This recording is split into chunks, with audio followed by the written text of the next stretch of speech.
අද හොයලා දෙන්න හදනේ කොස් හදන කාලට දකුණේ අය පිස්සුවෙන් වගේ කන කොස්මෝජු ඔහෙලා අමු මිරිස් පලා ගනිද්දි දෙපැත්ත ඉතුරු කළ මැදින් විතරක් පලා ගන්නෝ ඒ ලොකු සුදු ඔය ඕක දෙහි දානවයි දෙහි කඩන්නේ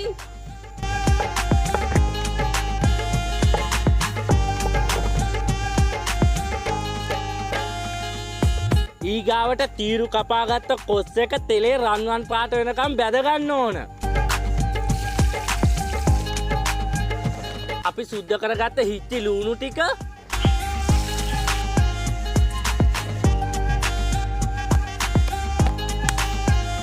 මිරිස් තප්පර 5ක් විතර තෙලේ බැද ගන්නවා. මේක තප්පර 5ක් විතර තෙලේ බැද ගන්න කිව්වේ එතකොට මේකේ කොළ ගතිය මාරම විදියක් තියෙනවා.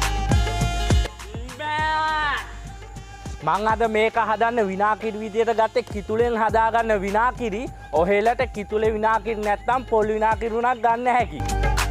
නිකම්ම මෝජුවට අබ දැම්මොත් එහෙම අමුතු තිත්ත ගතියක් එනවා. මචං අබවල තියෙන තිත්ත ගතිය නැති කරගන්න විනාකිරි එකක් දාලා විනාඩි 15ක් 20ක් විතර තීන්න අරිනවා. අබ විනාකිරි මිශ්‍රණය ඉඟුරු ඊගාවට සුදුලූණු එනසා කරපු නැති හිච්චා මගේ රත්තරන් ලොකු සුදු අයියේ මේක ඉක්මනට හදාල් දෙනවයි හදාල් දිය යකෝ රටකට යන්න නැතුව අනේ යකෝ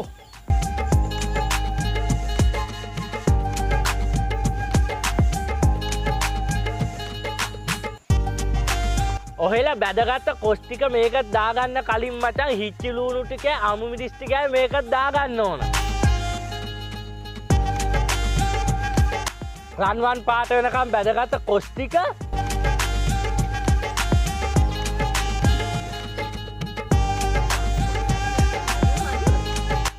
මචං මම